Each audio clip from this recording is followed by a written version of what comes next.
Il y a beaucoup de gens qui sont venus à Bonne Gueule pour ça, tu vois, je pense qu'ils avaient besoin de se sentir mieux dans leur peau, mieux dans leurs vêtements. Et après, tu vois, ils ont compris que le vêtement, c'était bien plus que ça. Comme la muscu, tu vois, il y a beaucoup d'hommes qui sont lancés là, dans le sport, dans la muscu pour plaire, et finalement, qui se sont dit, mais en fait, c'est hyper intéressant, ça les a amenés à mieux se nourrir, à mieux prendre soin de leur santé, de leur corps, donc je trouve ça top. Bonjour à tous et bienvenue dans Les Gros Mots. Je m'appelle Gérald Faure et je suis l'animateur de ce podcast. Chaque semaine, à mon micro, je reçois de gros invités. Ce genre d'invités avec qui on a de grandes conversations sur de gros sujets. Ici, on parle d'entrepreneuriat, de finances perso, mais également de tendances de société. Pour ça, évidemment, on va utiliser plein de mots, parfois même des gros mots. Mais ne nous en veux pas parce que peut-être qu'ici, tu entendras le mot ou la phrase qui te permettra d'avoir le gros déclic dans ta vie pro ou dans ta vie perso. Si tu veux rejoindre cette grande aventure, clique sur le bouton pour t'abonner. Et maintenant, je te souhaite un bon et gros épisode. Bonne écoute. Bon, dans un podcast où 90% des gens qui se pointent, notamment moi, sont habillés avec un t-shirt noir, aujourd'hui on reçoit le mec qui justement est la star, la référence du vêtement dans mon réseau, dans mon second cercle. Donc j'étais obligé de t'inviter Benoît pour rectifier nos fautes de goût d'entrepreneurs du digital, les gros clichés des mecs qui s'habillent toujours de la même manière, quoi. Merci Gérald pour cette très belle introduction. Et effectivement, ouais, le vêtement, c'est pas toujours quelque chose qui est très prioritaire chez les entrepreneurs du web. Et c'est dû à quoi justement ça? Parce que tout le monde me dit Zuckerberg, je sais pas si à chaque fois ou Steve Jobs, je sais pas si c'est Alors, vraiment des bons exemples. Est-ce que voilà. ouais, alors effectivement, c'est un très bon point. Il y a ce fantasme à la marque Zuckerberg là, qui dit que choisir ses vêtements le matin, ça enlève des points de volonté. Étude qui apparemment est fausse. Hein, je sais plus où j'avais lu ça, mais le postulat sur lequel ce raisonnement s'appuie en fait est faux. Donc, bah, c'est un peu l'âge de pierre, tu vois, dans la manière de voir le vêtement, de le voir comme une contrainte, de pas le voir comme un plaisir. Et les mecs qui disent, qui sont fiers de s'habiller tout le temps pareil, pour moi, c'est comme si ils me disaient, bah, je me nourris qu'à base de pilules toute la journée parce que je veux pas me faire chier à manger. Comme si pour eux, le fait de manger, c'était même pas, dans leur tête, ça apparaissait même pas une seconde comme pouvant être une source de plaisir. Le fait de s'habiller pareil, moi, c'est un peu ça aussi. Et puis Et, aussi, bon, il y a un manque d'intérêt, il y a un manque de connaissances, il y a un manque d'envie. Voilà, il y a plein de choses. bon, en tout cas, tu travailles sur le fait de faire bouger les choses. Alors je sais pas comment vraiment décrire ce que tu fais parce que tu as un personal branding, tu as fait de l'infoprenariat, tu as des Ouais, boutiques en physique, tu as une ouais. marque, tu as un média. Je sais pas comment je peux te décrire. Est-ce que tu peux du coup éclaircir un peu Oh, ben, moi, ouais, cofondateur de Bonne Gueule, qui est une marque de vêtements. On a commencé comme un média, effectivement, en 2007. Mais en 2014, on s'est transformé en marque de vêtements, où je dirais qu'on a une marque de vêtements avec l'accent quand même sur de très belles matières, parce que moi j'adore les belles matières, les beaux tissus qui ont des histoires, j'adore la texture, j'adore le relief, et donc ouais, donc une marque de vêtements, mais vraiment pour des vêtements du quotidien. Tu vois, on fait pas des trucs barrés, importables, non, c'est des vêtements que tu peux porter tous les jours. J'aime bien dire que c'est une marque que tu peux porter dans les moments qui comptent aussi. Tu vois, si tu dois aller un week-end entre copains, même à un mariage ou même à un premier rendez-vous. J'aime dire que Bonne Gueule doit pouvoir t'habiller dans ces moments-là, dans ces moments qui comptent. Et donc voilà, et puis effectivement, on a commencé avec des infoproduits, avec un e-book, avec une formation en ligne. Donc ouais, c'était mon côté un peu infopreneur au tout début. Et sur le personal branding, ben, c'est vrai que sur mon Instagram personnel, j'aime bien partager, depuis pas si longtemps que ça en vrai, hein, j'aime bien partager un peu les passions que je peux avoir autour. Donc voilà, j'aime beaucoup l'outdoor, le vêtement outdoor. J'ai une passion pour les sacs à dos aussi. C'est mon côté. J'ai été diagnostiqué Asperger en 2022. Et effectivement, parfois j'ai des lubies un peu chelous et les sacs à dos en font partie maintenant en ce moment. Je me permets juste d'interrompre l'épisode pendant quelques secondes. Comme vous le savez, ce podcast, c'est une équipe derrière pour le produire, c'est du temps et c'est des moyens. En contrepartie de ça, si vous voulez nous remercier, nous féliciter ou nous encourager, vous avez simplement à mettre un like sur YouTube ou 5 étoiles sur Apple Podcast. Comme vous le savez, ça amène plus de visibilité, plus de notoriété et encore plus d'invités pour les prochains épisodes. Je vous laisse reprendre l'épisode et je vous remercie d'avance pour votre like ou vos 5 étoiles sur Apple Podcast. Bonne écoute. Bon, très bien. Ça me fait rire Tougan, l'épisode avec Tougan Barra. Je sais pas si tu vois qui c'est. Non, Tougan Barra, c'est un marketeur qui a pris le contre-pied de tout ce YouTube coaching bienveillant. Lui, il a dit, de toute façon, on est tous des connards en soi, et donc du coup, on fait du marketing de bourrin, mais on n'est pas des escrocs. Bon, voilà, en fait, c'est son personnage. Hein. Il est en train de se mainstreamiser un petit peu, mais il nous disait que lui, il avait une passion, et il se passionnait pour les mecs qui se passionnaient pour la flûte de Pan. Donc, tu vois, et en plus, il est sincère quand il dit ça. Donc, ça me fait Ok, rire parce que trop il y bien. a plein de gens qui se passionnent pour ce genre de trucs-là. Ok, Euh, donc trop cool. Et justement, dans les mots-clés que je me suis noté pour préparer cet épisode, j'ai mis le mot-clé passion. ouais, Euh, on en parlait tout à l'heure en off, t'en parlais dans ton intro. J'ai vraiment centré mes questions autour du boulot de passion parce que très souvent c'est connoté que voilà, il y a deux courants. Il y en a qui disent qu'on doit lancer des business dans nos passions, il y en a d'autres qui disent qu'au contraire, on va manquer de distance et on sera pas assez empathique pour pouvoir lancer des offres qui cartonnent. Toi, justement, au départ, avant de parler du business, tu as commencé par écrire un blog.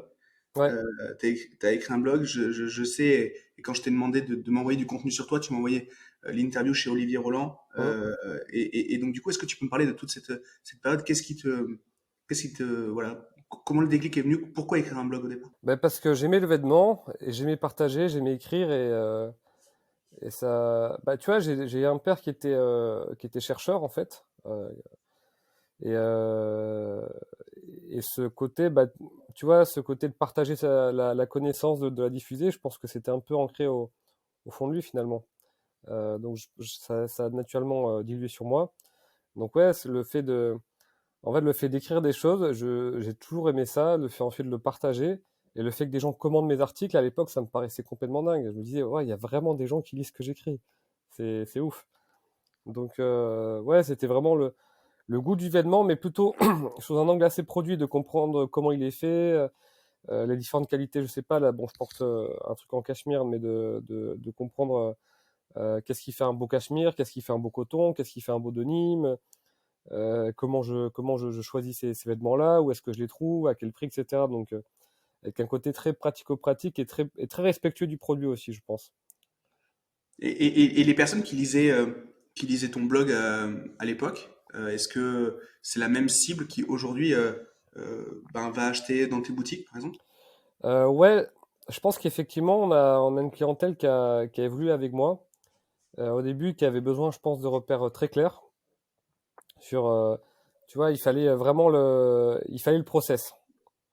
Il fallait vraiment voilà, je dois acheter un pantalon, le pantalon, il doit causer ces cases-là, ces cases-là, ces cases-là, il doit aller avec tel vêtement, comme ça, tac. Donc quelque chose de très pratico-pratique, là aussi très rationnel. Et puis après, bah, je pense c'est devenu un plaisir pour beaucoup d'entre eux, et je pense que le vêtement est devenu, voilà, un vrai plaisir, et pour aussi, je pense, pas mal d'entre eux, une vraie passion.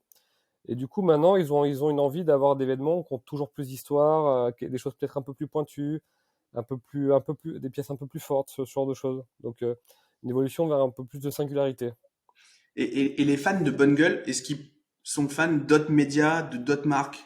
Ou est-ce que vraiment, ils viennent se servir chez toi et c'est le seul endroit où ils viennent se documenter? Alors, on a des fans, des ultra fans, effectivement, de Bonne Gueule, mais aussi, bah, Bonne Gueule, moi, j'ai quand même, dans notre histoire, on a pas mal parlé d'autres marques. Donc, tu vois, et d'ailleurs, les gens sont très reconnaissants d'avoir pu découvrir plein d'autres marques chez nous. Donc, moi, j'ai toujours encouragé une certaine variété d'opinions, de points de vue, etc. Donc ouais, non, il y en a pas mal qui s'habillent chez d'autres marques, des marques qu'ils ont aussi découvertes chez Bonne Gueule. Et au niveau enfin, je me rappelle de mes années de lycée, on catégorisait les gens de deux manières, on les étiquetait de deux manières, c'était les choix musicaux qu'ils avaient. D'ailleurs, je crois Mm. qu'on est fan du même artiste. Je crois que tu es allé voir Snake au Parc des Princes. C'est Alex Dana qui me l'avait dit, je crois, à l'époque. Ouais, j'aime bien, j'ai des coups de bof, donc j'aime bien DJ Snake, et je suis un très grand fan de David Guetta. Et pas la Ok. période où tout le monde disait que c'était mieux qu'il faisait, la période vraiment actuelle où il balance hit sur hit. Donc, du coup, au Parc des Princes, on a eu les deux, donc c'était cool. Ouais, oui, effectivement, il était là, ouais, ouais, il a fait Titanium, qui est un morceau que j'aime beaucoup pour plein de raisons, j'en parle dans mon article bilan 2022, mais ouais, ouais, effectivement, j'ai halluciné quand effectivement, quand DJ Snake a dit bah, merci à David Guetta et tout, et qu'il l'a fait venir sur scène, c'était ouf. Après, il y avait le symbole où DJ Snake, au niveau de la scénographie, une fois que Guetta a fini de jouer, le DJ Snake, son DJ booth monte dans le ciel. Et pour moi, j'ai vu aussi un symbole de recherche de supériorité. Mais bon, ça, c'était moi, ma femme n'a pas vu la même chose, mais bon, moi, je l'ai Bah, vu. quand il est rentré sur scène, je sais pas si t'as vu, DJ Snake, il est complètement parti. Mm.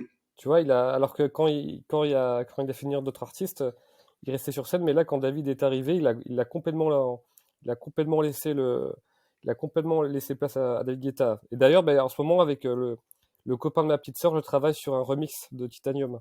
Trop bien. Ah, je savais pas que tu faisais de la musique. Ok. Alors, moi, je sais pas composer, mais je suis avec le copain de ma petite sœur, on discute. Je lui dis, bah attends, là, je voudrais un tel violon, un peu comme ça, un peu comme ça. Là, je trouve que c'est ceci, cela. J'ai plus un rôle de, De DA, en fait. ouais, ouais, de direction artistique, mais même si, tu vois, je m'appuie beaucoup sur l'expérience de Kylian, avec qui je compose ça, et c'est vrai que ce projet un peu créatif m'a fait beaucoup de bien. Là aussi, j'en parle pas mal dans mon article bilan. Justement, ça m'a fait beaucoup de bien, ce side projet un peu créatif, ça m'a permis voilà, de continuer à prendre confiance en ma créativité, en mes choix, etc. Donc, et j'espère que bon, on va pouvoir bientôt publier ce remix. Allez, ben j'ai hâte d'entendre ça. Moi aussi, je me suis remis à faire un petit peu de musique électro, de me bloquer 2 heures par semaine pour m'en occuper. Trop Une bien. passion qu'on partage. Et du coup, dans toute cette période de lycée, il y avait donc ceux qui écoutaient du rock, du rap ou de l'électro ou de la techno ou peu importe. Et il y avait, donc c'était une façon d'étiqueter les gens. Et il y avait il y avait la SAP, les gens Ouais. comme ils étaient habillés. Toi, t'étais déjà, comment dire, t'analysais déjà un peu ces comportements parce qu'en fait, c'est presque, il y a différentes cultures, c'est société, enfin, ça explique plein de choses, la SAP et la musique. Ouais, ouais, effectivement. Bah alors moi, j'étais dans un lycée de région. J'étais dans le lycée, dans un lycée à Tours, donc il n'y avait pas beaucoup d'intérêt pour ça. Mais oui, très rapidement, effectivement, et c'est le côté un peu sombre du vêtement qui peut être assez clivant et qui peut être créer des castes. En gros, tu vois, t'as les mecs cool et t'as les mecs moins cool. Donc, ouais, mais effectivement, dès le lycée, j'avais bien remarqué ça, effectivement, d'ailleurs, plus que jamais, plus que peut-être dans n'importe quel autre milieu, le vêtement peut envoyer des messages très forts au lycée. Et je pense que, d'une certaine manière, Bonne Gueule, ben, pour des gens qui ont peut-être, qui se sentaient un peu exclus du groupe des mecs cool parce qu'ils n'avaient pas les bons vêtements, ben, Bonne Gueule, je pense que pour beaucoup d'entre eux, ça a été une certaine revanche, tu vois, Hmm. de se réapproprier des codes et de faire partie maintenant de la case des mecs qui ont du goût, qui aiment s'habiller, qui ont un univers à eux, etc. Et au moment où donc bah, t'as toute cette passion pour la SAP, tu comprends un peu tout ça, tous les comportements liés à ça. Bon là à ce moment-là, bah, tu documentes ta passion un petit peu à travers ton blog, de ce que je crois en comprendre. Ouais. Mais euh, qu'est-ce qui te fait créer une boîte, avoir plusieurs dizaines de collaborateurs, des boutiques en physique, des business, des projets, créer de la SAP entre tu vois, moi je mixe 2 heures par semaine, mais je compte pas en faire un business, tu vois. Donc, DJ Gérald. c'est quoi? Ouais, voilà, ce serait génial. Quel est quel est le déclencheur? Alors juste, je pense que tu devrais mixer à tes masterminds, ça serait un bon début. C'est pas mal. Et Il y a un conseil quand on mixe en soirée, c'est de ne pas boire. Et le problème, c'est qu'en mastermind, je bois beaucoup trop pour pouvoir être crédible en tant que DJ. Donc, ça crée du lien aussi, hein. Ça crée du lien. Donc oui, alors effectivement, donc comment on passe d'un blog, bah, ça a été assez progressif parce j'ai rencontré donc Geoffrey qui était mon associé qui a quitté Bonne Gueule en avril 2022, mais on a travaillé ensemble pendant 10 ans, un peu plus de 10 ans. Tout ça, je le raconte on a fait un podcast tous les deux où il explique pourquoi il a quitté Bonne Gueule. Enfin, et pourquoi il a quitté son rôle opérationnel, on va dire. d'accord.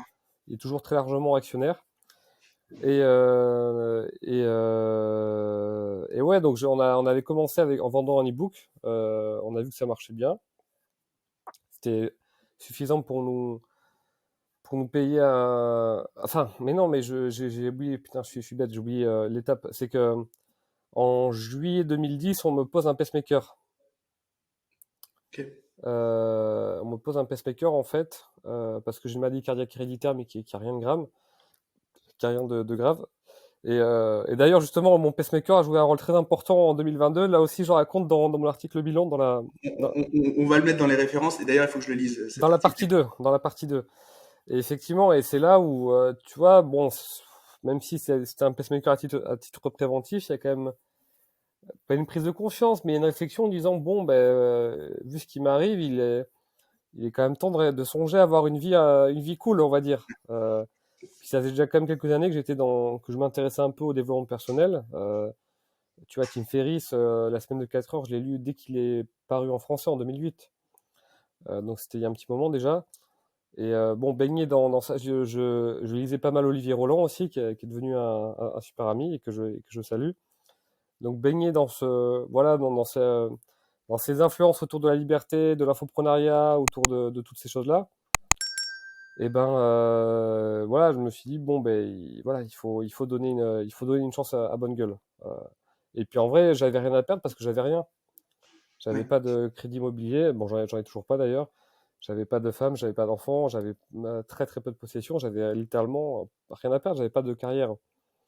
Donc on s'est dit avec Geoffrey, bon ben on se met à fond dans Bonne Gueule et puis on voit ce qui se passe. Et puis ça a suffisamment marché pour qu'on puisse en vivre tous les deux. Ça a suffisamment marché pour qu'on puisse prendre des petits bureaux.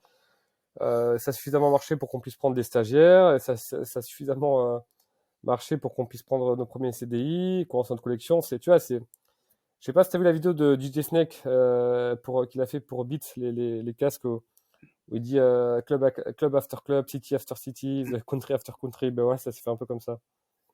très bien. Et du coup, la relation avec Geoffrey, au moment où vous lancez, de ce que j'ai cru en comprendre en écoutant des trucs sur toi, j'ai presque l'impression que c'est une relation de manager et artiste. Alors, c'était avant tout une relation. On était potes tous les deux. Ok, Donc, c'était une relation vraiment très amicale. D'ailleurs, je pars faire de la randonnée avec lui fin mars pendant 5 jours avec Alexandre Dana. Je fais très bien. une, je fais un petit groupe entre entrepreneurs et on part sur 5 jours. On va être 6-7, tu vois. Trop bien.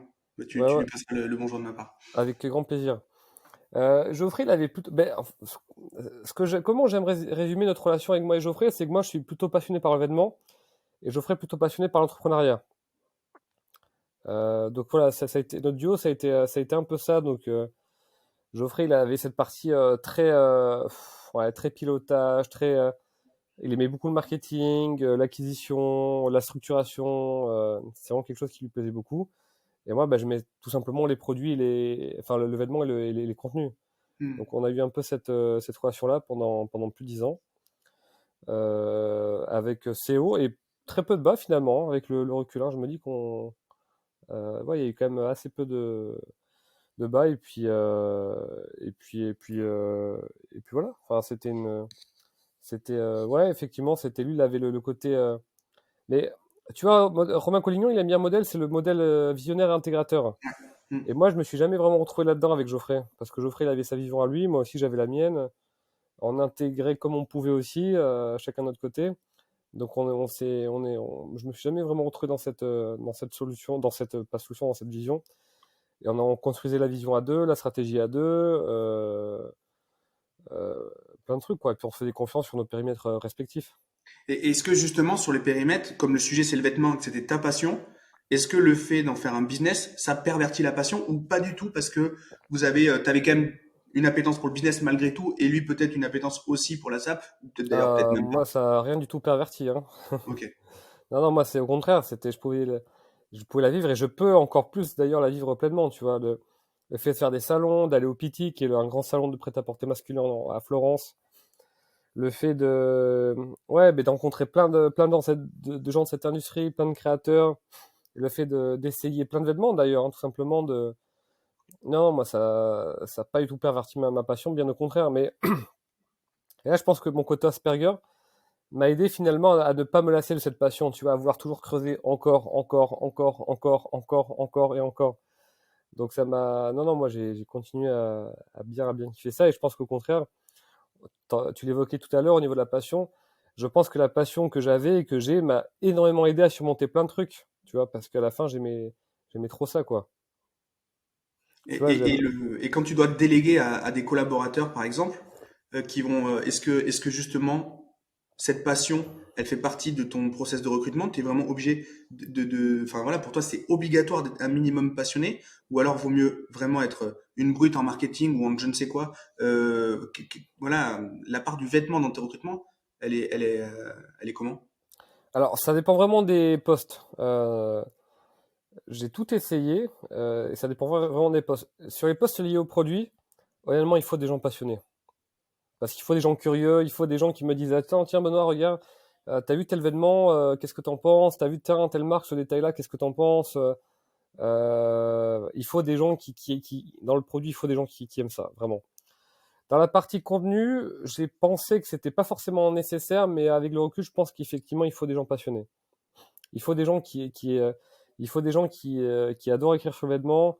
Il faut des gens il faut des gens qui aiment chercher de l'info sur le vêtement. Il faut des gens qui soient autonomes. Enfin, il faut des gens qui peuvent écrire pendant des heures sur le vêtement sans se lasser.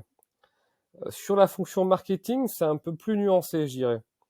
Tu vois, sur l'acquisition, sur la partie e-shop, c'est pas forcément obligatoire chez nous. Par contre, moi, je veux quelqu'un qui soit passionné par le marketing, qui se fasse des formations, qui me demande le budget pour se faire des formations, qui lise des articles sur le copywriting, sur le lancement orchestré, sur le CRM, sur le mailing. Enfin, je veux quelqu'un qui soit passionné par ce qu'il fait. Je suis vraiment admiratif parce que enfin, les tâches que je dois déléguer dans mon équipe ou les fois où je me suis associé sur des points qui étaient des points de passion, je sais que j'ai jamais eu le détachement nécessaire pour être vraiment dans le lâcher prise. Donc, je suis admiratif si, Mais il faut pas être détaché, il faut au contraire, faut pas lâcher. Donc, faut pas de lâcher prise, faut pas lâcher, faut continuer à te tenir. Ta passion, il faut pas être détaché. Au contraire, ça a beaucoup de valeur hein, pour une entreprise. Un fondateur qui est passionné, qui est à fond, ça apporte beaucoup de drive à ses équipes. après, il faut pas tomber dans le micromanagement. Non, ça c'est sûr. Ça, je suis complètement C'est ce d'accord. juste milieu qui est dur à trouver, je trouve. Voilà, et effectivement, il faut être passionné, il faut faire confiance. Et justement, dans ton industrie, euh, il y a des enjeux qui sont, voilà, entre le moment où t'as fait de l'infoproduit, où tu allais te documenter, etc., et le moment où tu décides de monter des boutiques, de concevoir des produits, enfin, de les tester, voilà, de rendre les choses beaucoup plus palpables physiquement. Il y a des enjeux que j'imagine ne pas aujourd'hui anticiper. Ça a été quoi les plus gros freins à ce développement? Ah, ben c'est toute la partie les stocks,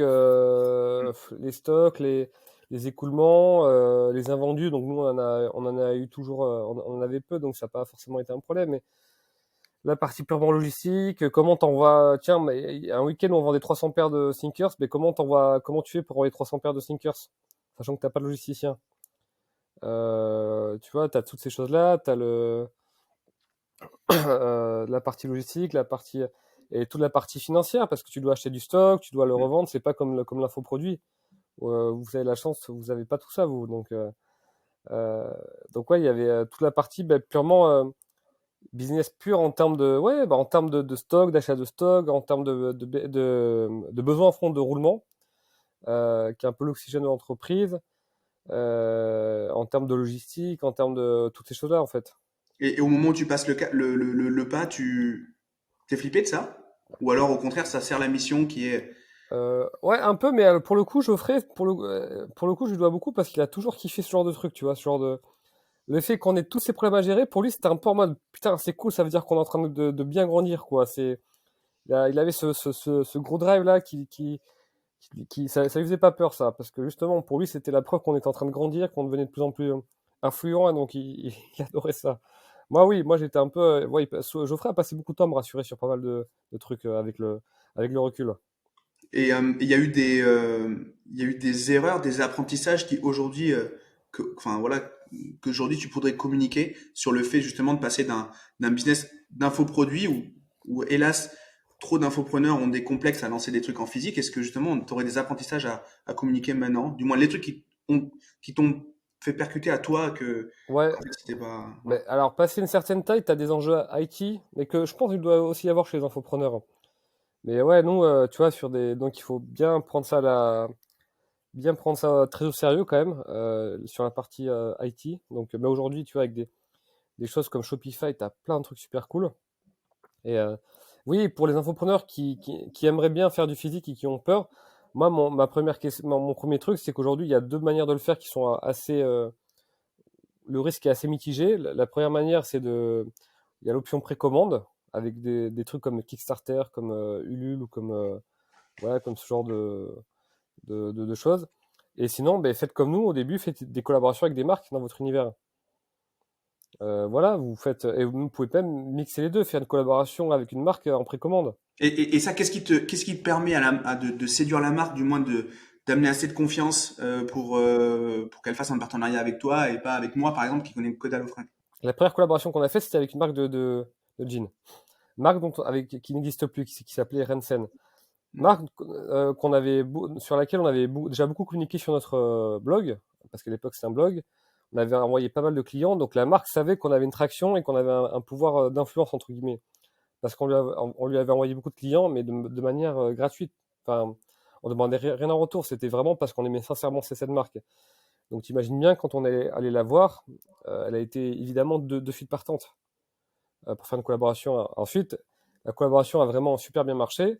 Donc quand on allait voir une deuxième marque, en disant, ben, regardez, nous on a fait une première collaboration avec cette marque, et ça a trop bien marché, on a vendu 150 jeans en 24 heures.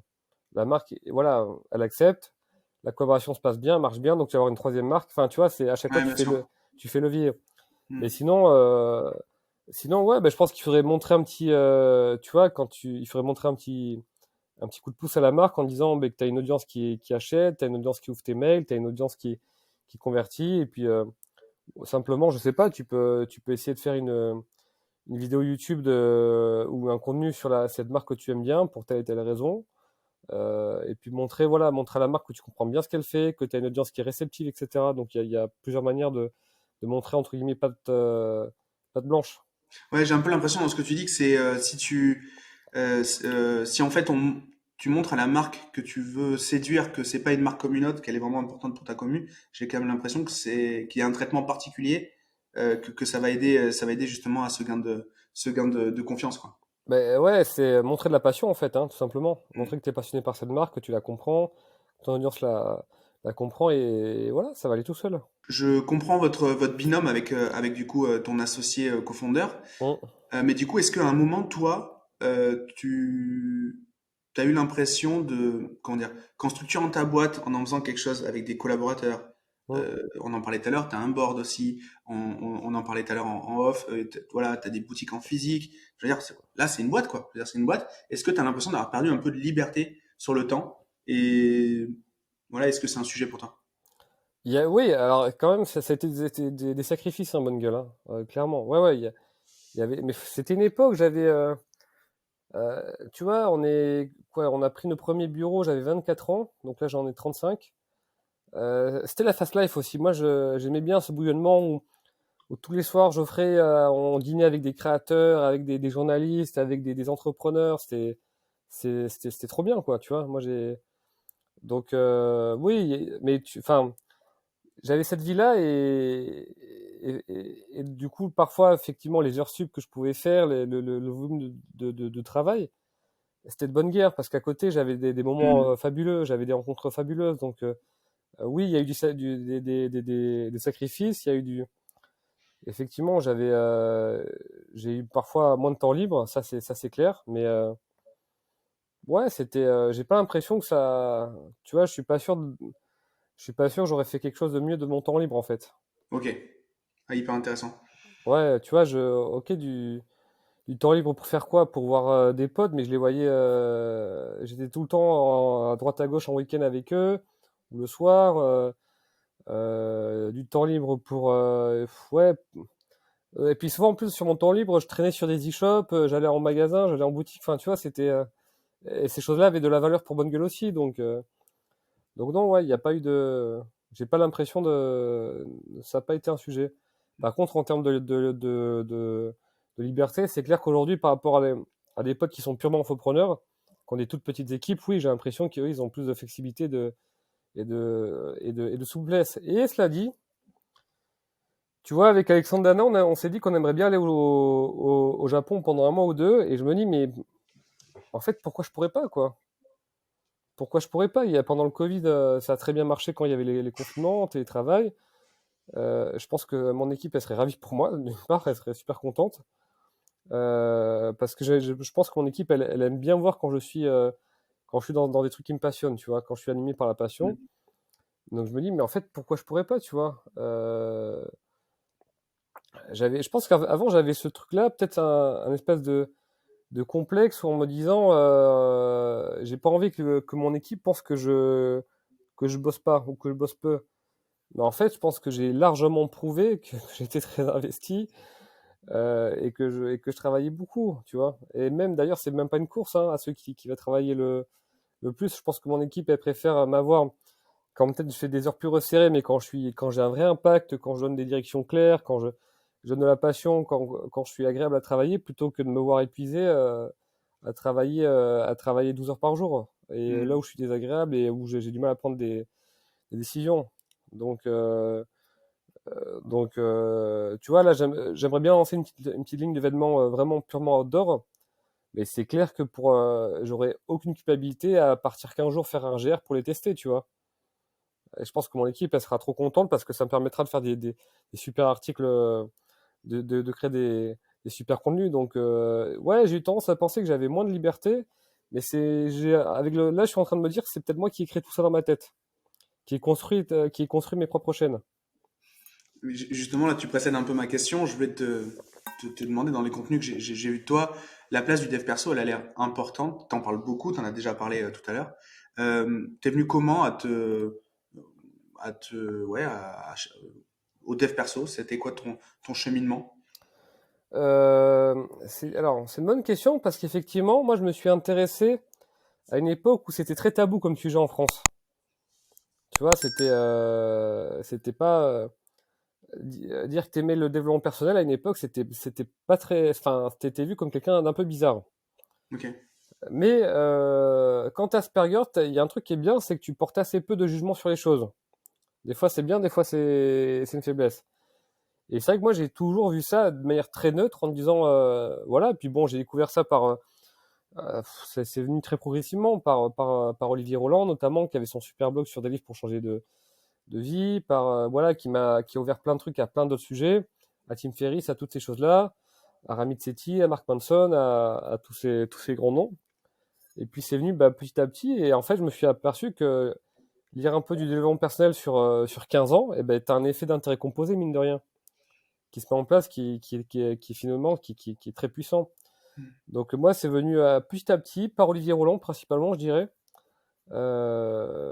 Ouais, parce qu'avant et en vrai, quand je me souviens, quand j'étais au lycée, quand j'allais à la Fnac, le rayon psychologie de développement personnel qui n'existait pas vraiment à l'époque, ben moi j'ai toujours trouvé ça hyper intéressant en vrai. Ça m'a toujours. Et je pense aussi, c'est le côté peut-être Asperger où, où t'aimes comprendre comment les choses marchent. Et moi je pense que j'aimais comprendre comment les gens marchaient tout simplement. Comment les relations marchaient, comment à l'intérieur de toi tu fonctionnais, comment marche la motivation, la démotivation, tu vois, et puis après, ouais, j'ai rencontré aussi je me suis fait des potes qui étaient un peu qui avaient aussi ce centre d'intérêt-là. Et on s'est nourris mutuellement pendant, voilà, des jours, des semaines, des mois et des années finalement. Donc, Et dans ouais. ton quotidien, tu le vis comment? Tu continues à lire des bouquins, tu continues à te former, entre guillemets, j'aime pas trop ce mot-là, parce que dans le dev perso, c'est plus la prise de Euh, conscience, c'est vraiment de la formation. ouais, un petit peu. Ben, tu vois, là, par exemple, juste à côté de moi, en ce moment, j'ai ça, quoi, la spirale Hmm. dynamique. Ah oui, c'est vrai que pour les gens Non, qui. non, t'es dans le bon sens, normalement, ça doit être bon. Ok, Ouais, spirale dynamique, la les spirale comportements. dynamique. Ouais, j'ai toujours. Qu'est-ce que j'ai? Bah attends, tiens, voilà, j'ai un livre sur la randonnée. Là, pour mon anniversaire, on m'a offert. Qu'est-ce qu'on m'a offert? On m'a offert, tiens, un livre sur le tarot aussi. Tu vois, donc des trucs. Ouais. Attends, qu'est-ce que j'ai là sur ma table? Tiens, ça c'est voilà, une affaire de cœur. L'entreprise d'une affaire de cœur qu'on m'a conseillé. Tiens, ça c'est un copain qui m'a envoyé ça. Empathie, inaction. Ok. Je te prends vraiment, mais tu vois, j'ai des trucs. Bah tiens, regarde. Voilà, j'ai la Salope éthique, qui est un livre qui a au moins qui était sorti en 97, qui est un peu le livre du fondateur du mouvement polyamoureux. Non pas que je sois polyamoureux, mais j'ai des copains qui le sont et des copines, et ça m'intéresse en vrai de creuser. Qu'est-ce que j'ai encore, tu vois là, j'ai le, le Ah oui. le guide de l'explorateur psychédélique, parce que c'est un sujet aussi qui m'intéressent beaucoup à des fins thérapeutiques. Ensuite, tu vois, j'ai des choses hyper concrètes, tu vois, avec la traduction de Traction de Gino Wickman, Mm. que je trouve vraiment super. Putain, mais mais j'avais pas capté que j'avais autant de trucs. Voilà, j'avais du Ken Wilber.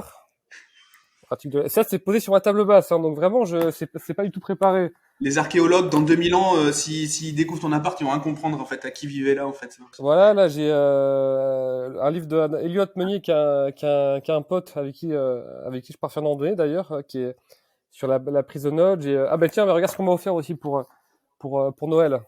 Tu vois, Réinventer l'amour de Mona Chollet. J'ai des trucs. Ouais, qu'est-ce qu'on m'a. Je Et regarde. c'est quoi? C'est sur recommandation? Là, tu parles beaucoup de cadeaux, mais c'est Ah, qui? un Ah, livre ok. sur Bon. Hermès. Ouais, il faut bosser de temps en temps, quand même. Ouais, qui c'est qui. Tu vois, j'ai ça, je sais même pas qui me l'a envoyé, ce truc. La thérapie de l'enfant intérieur. Euh, j'ai un livre pour préparer des expéditions aussi, qui est trop bien. Ah oui, et puis ouais, alors ça aussi, un énorme pavé sur Ouais, Sex mais Purpose Love. Voilà. bon, il y a au moins ce silo-là dans tes bouquins. On comprend il y a un sujet là sur le polyamour et le Ah truc. bah moi je suis, enfin je suis pas, mais je trouve ça hyper intéressant de voir des gens qui challengent un peu ce modèle de la monogamie, tu vois. C'est des gens que j'ai envie d'écouter, j'ai envie de comprendre ce qu'ils ont à dire, j'ai envie de comprendre comment ils fonctionnent parce que tu vois, sur un truc, un modèle aussi, comment dire, aussi fort, Installé. ouais, Ouais, aussi voilà. installé dans notre société. Ben ouais, c'est un sujet. J'ai envie de les comprendre. Je Pourquoi, te mettrai, comment?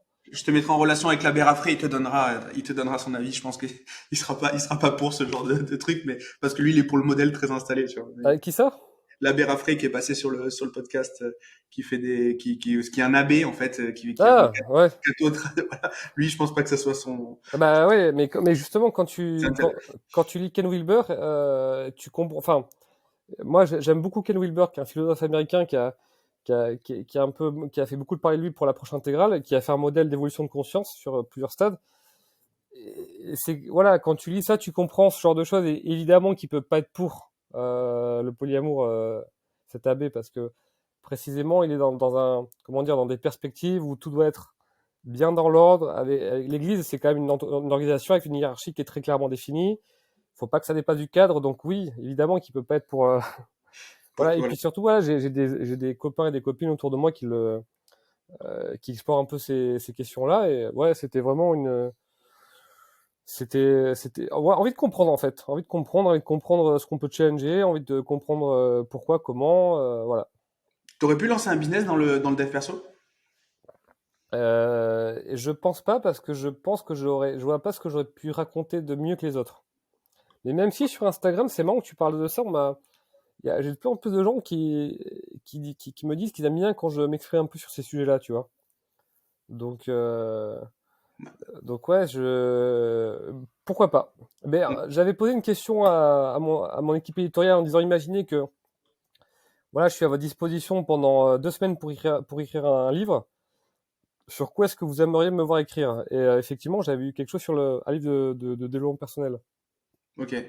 Après, si on tire un peu le fil, le vêtement, confiance en soi, dev perso aussi, très certainement. Ah oui, et clairement, il y a beaucoup de gens qui sont venus à Bonne Gueule pour ça, tu vois. Je pense qu'ils avaient besoin de se sentir mieux dans leur peau, mieux dans leurs vêtements, se sentir bien dans leurs vêtements, et après, tu vois, ils ont compris que le vêtement, c'était bien plus que ça. Et c'est ok en vrai, hein, tu vois. Moi, toutes les portes sont ok. C'est comme la muscu, tu vois. Je pense qu'il y a beaucoup d'hommes qui sont lancés là, dans le sport, dans la muscu pour plaire. Et finalement, qui se sont dit, mais en fait, c'est hyper intéressant, ça les a amenés à mieux se nourrir, à mieux prendre soin de leur santé, de leur corps. Donc, je trouve ça top. Donc, moi, je suis extrêmement à l'aise, et même j'encourage les hommes qui au début veulent s'habiller uniquement pour plaire à l'autre. Mais finalement, après l'étape d'après, ben, ils s'habillent pour se plaire à eux-mêmes. Ils vont développer leur univers, etc. Et je trouve ça top. Donc, ouais, si vous voulez mieux vous habiller pour plaire aux femmes, ou aux hommes d'ailleurs, il n'y a aucun problème. C'est une très bonne porte d'entrée. Il faut pas culpabiliser par rapport à ça. C'est très clair. C'était un peu le sujet qu'on avait avec Anthony Bourbon quand il est passé sur le podcast où Feed, en fait, tu viens bouffer une barre Feed, mais en fait, son truc, la façon dont il est vendu, c'est un programme de dev perso Feed, en fait. Tu rejoins une communauté, c'est la recherche la recherche de la performance, la recherche de l'efficience. T'es déjà, ça va bien plus loin que juste de bouffer une barre devant son ordi à midi, quoi. Ouais, c'est hyper intéressant. Tout à l'heure, tu nous parlais de ton bilan 2022. On va mettre le lien. Il y a 4 liens, Mais c'est un article en 4 parties. 4 parties, ok, Ouais. d'accord, très bien.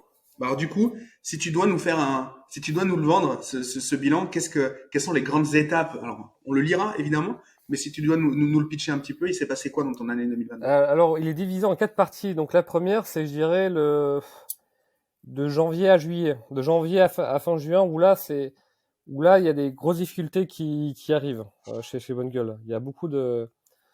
Ouais, c'est là où ça commence à être ouais, il y a quelques difficultés qui arrivent. C'est aussi une partie où je fais un petit bilan global, justement, en termes assez business, finalement, tu vois. Et à la fin, je crois, de l'article, j'ai dit, bon, ben voilà, si vous voulez juste la partie business du bilan de Bonne Gueule, pas besoin De lire les autres. de lire les autres, voilà, vraiment. Donc là, c'est vraiment, voilà, où là, on s'aperçoit que l'année 2022 va être plus compliquée que prévu. Ensuite, la deuxième partie, voilà, c'est mon été, où là, j'ai mon pacemaker qui dysfonctionne, qui part un peu en couille pendant que je suis à Montréal. S'ajoute à ça voilà, des difficultés professionnelles, pour le dire poliment, où voilà, pas mal de galères à gérer, d'autres soucis personnels aussi, donc une période qui a été assez compliquée, où notamment je suis confronté pour la première fois à des angoisses du soir. Voilà. C'est ce que j'écris, c'est que je mangeais avec elle, j'étais avec elle le soir, je lisais avec elle, je mangeais avec elle, je dormais avec elle, donc voilà, c'est voilà, des angoisses qui ont partagé ma vie pendant un petit bout de temps. Et puis après, j'explique comment je fais pour aller mieux, comment je fais pour reprendre soin de moi. Donc la troisième partie, c'est l'automne-hiver. Donc là, pareil, après en avoir bien chié pendant l'été, ben voilà, comment l'année continue à se dérouler, quelles sont les difficultés qu'on continue à rencontrer. Et partie 4, c'est pour 2023, ce dont j'ai envie. Trop bien. Et quand tu écris ça, tu structures comment? Parce que ça va être un beau projet. J'imagine que t'as dû y passer du temps. Déjà c'est Ouais, introspectif. 15 Et 000 comment tu mots. le structures pour que ça soit lisible aussi et que ça puisse être intéressant, hormis la sympathie qu'on peut avoir pour toi? Comment tu structures tout ça? Ben, Alex m'a beaucoup aidé parce que moi, tu vois, j'étais en mode, bon, j'écris tout ce qui me passe par la tête, juste pour me décharger, entre guillemets, voilà, quoi, pour aller mieux, entre guillemets. Et c'est Alex qui, naturellement, parce qu'on écrivait côte à côte, lui écrit son article bilan sur le canapé depuis lequel je te fais cette interview. Et c'est Alex qui m'a dit, bah attends, Benoît, quand même, je verrais bien telle structuration. Et donc, c'est vraiment lui encore merci à lui. C'est encore lui qui m'a suggéré ce cheminement-là. Tu vois, un cheminement un peu comme une histoire, quoi, avec finalement un déroulement assez linéaire. Un peu le parcours initiatique aussi, enfin du moins un peu Voyage du héros. ouais, voilà, Bah, voyage du Alex héros. était un très très grand fan de Joseph Campbell, d'ailleurs, vraiment. Très bien. Et au moment où tu le diffuses, tu as une appréhension particulière parce que là, tu parles pas juste du cachemire de ton pull, quoi. Tu parles d'un truc qui a été challengeant. Ah oui, bah, alors, bien sûr, ouais, honnêtement, j'ai rarement été aussi nerveux à l'idée de publier un article, hein. J'en parle un peu dans mes posts LinkedIn. Mais ouais, moi, j'avais super peur, tu vois. Parce que jamais c'était aussi personnel. Donc, j'ai fait un peu lire comment dire, une version bêta à quelques personnes de mon équipe en disant, bon, écoutez les gars, Alex, il me dit, Benoît, il faut que tu racontes tout ça, il faut que tu publies tout ça, c'est hyper intéressant. Et moi, je vous le dis, j'ai quelques appréhensions. Est-ce que pour vous, vous trouvez que ça a de la valeur ce que j'écris ou est-ce que c'est pas too much? Ils m'ont dit, Benoît, faut tout publier. Faut tout publier. Trop Donc bien. on a tout publié, puis ça a été l'accueil de cet article a été incroyable, vraiment. Enfin, de ce bilan a été incroyable. J'ai reçu beaucoup de messages de soutien, beaucoup de messages de gens qui sont reconnus en disant ben merci, moi je traverse aussi une période difficile et tout, ça m'a aidé, t'entendre parler, ça m'a aidé, je comprends mieux un peu, voilà pourquoi Bonne Gueule, les difficultés que vous avez pu traverser, je comprends, ça a été hyper utile, voilà donc ça a été un accueil, ça a été je pense un beau moment de connexion avec notre communauté, tu vois. Il y a j'aime pas le mot mode ou le mot tendance, mais en l'occurrence, là, il y en a une en ce moment qui est une bonne chose, c'est les dirigeants qui décident d'incarner leur marque et qui décident de l'incarner à travers de la vulnérabilité. J'ai l'impression que c'est un peu ce que tu as fait là. Avant, on était vachement dans la démonstration. Là, maintenant, on est plus dans l'introspection, la communication là-dessus. Euh, Comment un article comme, enfin, comment un bilan comme celui que tu viens d'écrire va servir Bonne Gueule, tu penses? Bah alors, moi j'aime beaucoup ce qu'on appelle le build in public. Le build in public, le fait de raconter les coulisses de son entreprise pour plusieurs raisons. Ben, j'aime bien parce que ça incarne bien les valeurs de Bonne Gueule, je trouve, cette question de transparence, cette question de le fait de raconter les coulisses de l'entreprise, c'est aussi pour aider les autres entrepreneurs. Donc le fait, c'est cette transparence, cette entraide et cette honnêteté, je trouve que ça correspond bien à nos valeurs. Voilà, j'ai publié aussi ce bilan parce que j'ai rencontré récemment quelques entrepreneurs, pas mal, qui me disaient, bah, j'en ai trop su en 2022, je me suis senti super seul, tu vois. Et 2020, et ce bilan, c'est une manière de leur dire, ben non, vous n'êtes pas seul en fait. Vous n'êtes pas seul. Et c'est normal d'avoir des moments difficiles. C'est un peu la conclusion de la dernière partie d'ailleurs. Donc c'était une manière aussi de dire, ben vous n'êtes pas seul. Regardez, moi aussi, j'ai vraiment galéré. Et c'est un message d'entraide en fait, tu vois. Et je pense que ça de la. D'ailleurs, le board, enfin, des gens de notre board m'ont dit, mais il est super cet article. Bravo à toi, Benoît. Donc, ouais, effectivement, il y a ce côté vulnérable et ce côté. Et en vrai, moi, je suis un peu fatigué de tous ces posts LinkedIn de mecs. Et comment j'ai triplé mon chiffre d'affaires en machin en 10 mois. Comment on a mis en place tel process pour avoir la meilleure équipe possible et tout. Ça me saoule en vrai.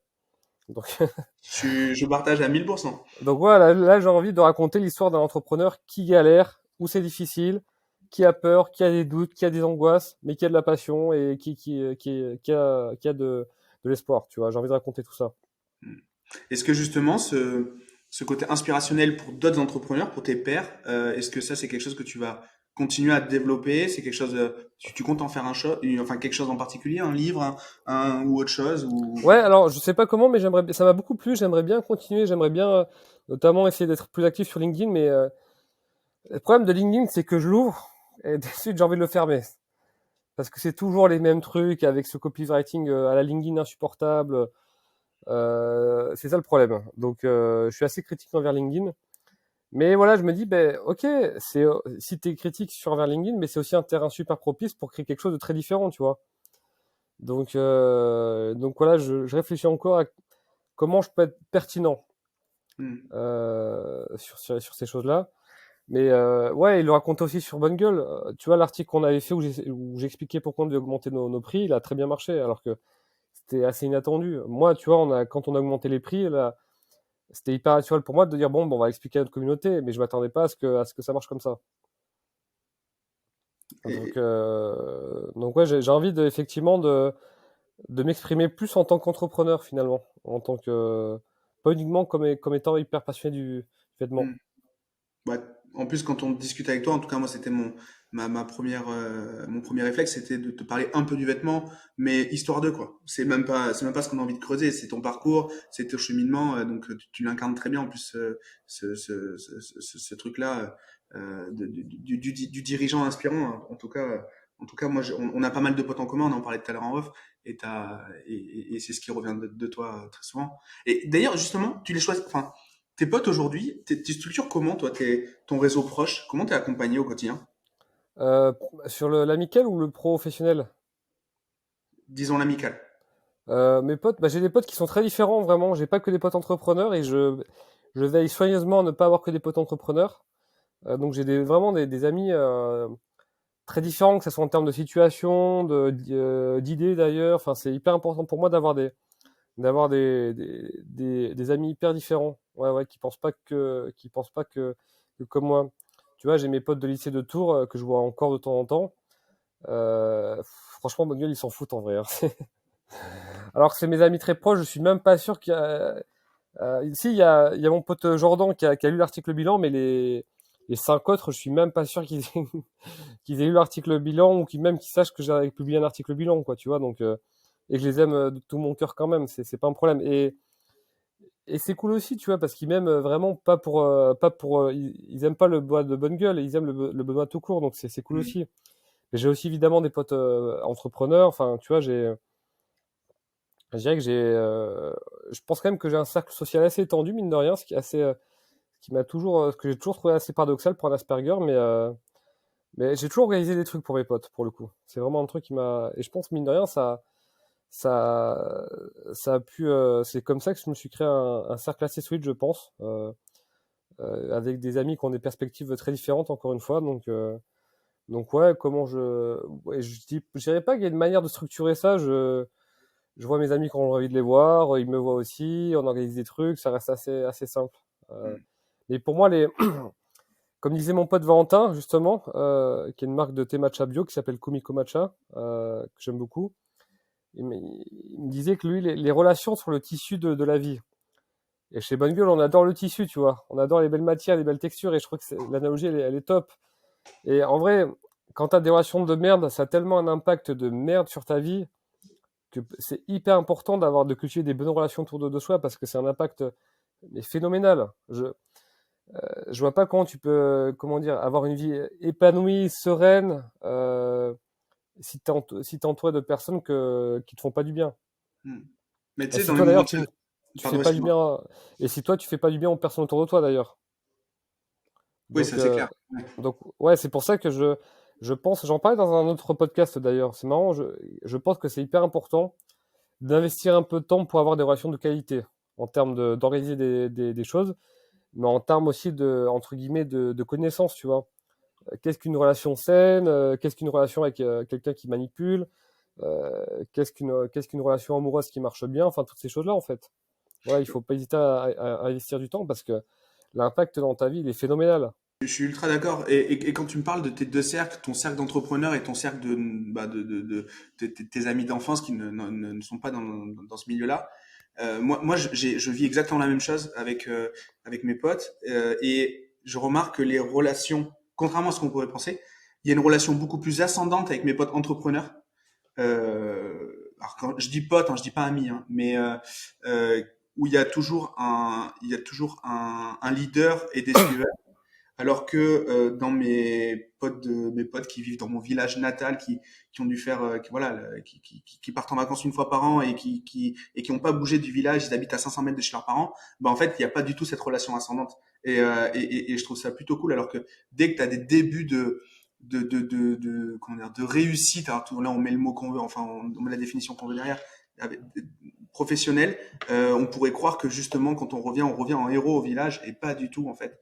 Non, non, non, Et ouais. donc moi ça me pose vachement et c'est ça j'adore en fait mes relations dans mon village natal parce qu'il n'y a pas ça en fait. Ah ouais, je suis complètement d'accord avec toi, effectivement. Et c'est vrai que avec les copains entrepreneurs, c'est vrai qu'il y a quand même un moment où forcément tu es respecté pour ce que tu fais et pas pour ce que tu es. Tu vois, et c'est comme ça aussi, et voilà quoi. Et puis après, bon, bah, il y a une autre relation qui se développe, il y a du bonding, et ça va bien au-delà. Mais effectivement, ouais, au début, ça peut faire un peu ça. Qu'est-ce qu'on peut te souhaiter pour cette année donc sans nous spoiler la fin de ton bilan parce on ira le lire mais Ouais. du coup c'est quoi les prochains grands enjeux là de Bonne Gueule et puis de Benoît également. Bah alors, bah, on est toujours en train de recruter la personne qui va remplacer Geoffrey. Mais là, je pense que d'ici fin mars, on devrait faire un choix final. Donc, me souhaiter un bon recrutement pour cette personne ô combien importante. Me souhaiter une supply chain, enfin comment dire, moins de galères sur les productions, les livraisons, tout ça. Et puis ouais, une croissance qui reprend un bon coup de fouet. Voilà. Très bien. Et Donc et sur le plan personnel, en 2022, mon intention, c'était expérience et rencontres. Et en 2023, je garde toujours cette intention expérience et rencontres parce que ça va mener assez loin. Mais l'intention en plus qui s'ajoute en plus, c'est équilibre et recovery. Donc voilà, me souhaiter de bien honorer cette intention-là. Et pourquoi recovery? T'en parles ou... Ouais, parce que 2022 m'a pas mal secoué quand même, hein. Je sens que je reste quand même assez fragilisé, tu vois. Ouais, je sens que ouais, je reste quand même assez fragilisé, que j'ai envie de continuer à bien prendre soin de moi. Très bien. Bah, écoute, on te le souhaite. Et j'ai une question. Alors, j'ai attendu le dernier moment pour la poser parce que je vais encore passer pour un fou. Bon, moi, je suis pas Asperger, mais je vois les patterns assez souvent. Par exemple, les plaques d'immatriculation qui sont symétriques, je peux pas voir autre chose, enfin, me sortir les yeux. Ouais. Et bonne gueule, du coup, BG, Benoît Geoffrey, c'est fait exprès? Alors, on me l'a dit souvent, mais non. Non, non, en fait, Geoffrey, je l'ai rencontré en 2010 et Bonne Gueule a été fondée en 2007. Donc, le nom existait avant que je rencontre Geoffrey. Donc, non, c'est un très heureux hasard. Très bien. Ouais, comme quoi. En tout cas, merci beaucoup Benoît d'avoir pris le temps, le temps pour faire cet entretien. J'ai pris Ouais. beaucoup de plaisir. J'avais dit que j'estimais pouvoir te poser les 50% des questions que j'ai préparées. Je pense que je suis même pas à 10%. Ah ouais? Mais bon, c'est pas grave. On aura peut-être l'occasion d'en reparler plus tard. Bah, avec En tout cas, plaisir. c'était vraiment un plaisir et je vais essayer de soigner ma maladie du t-shirt noir en allant dans la boutique de Bordeaux très prochainement. La vie est trop courte pour être vécue en t-shirt noir, hein. Très bien. Et tu sais quoi, ce sera peut-être le titre de l'épisode d'ailleurs. Je sais pas, ça peut être pas mal. Merci beaucoup Benoît. Merci à toi, Gérald. On mettra tous les liens du coup de ton bilan, de tes réseaux, etc. Pour aller te suivre. Et voilà. Est-ce qu'il y a un lien en particulier qu'il faut mettre d'ailleurs en plus de tout ça? Bah, le lien de bonnegueule.fr, puis peut-être de mon Instagram personnel, Benoît tout, donc Benoît WO à la fin. Très bien. On fera ça. Merci Benoît. À plus tard. Ciao ciao. Ça y est, l'épisode est terminé. Si t'es encore là, c'est que l'échange avec mon invité t'a certainement plu. Et la meilleure façon de le remercier, de me remercier, c'est de nous mettre un like ou un commentaire sur YouTube, ainsi que 5 étoiles sur Apple Podcast. Comme je te l'ai déjà dit, ça nous amène de la notoriété et ça nous permet d'avoir encore plus d'invités toutes les semaines à te proposer. N'hésite pas à me suivre et à me contacter sur les réseaux sociaux, je réponds à tous les messages et je suis à ta disposition si tu veux discuter des différents sujets du podcast. J'ai plus qu'à te remercier pour ta fidélité. C'était Gérald. Bonne semaine.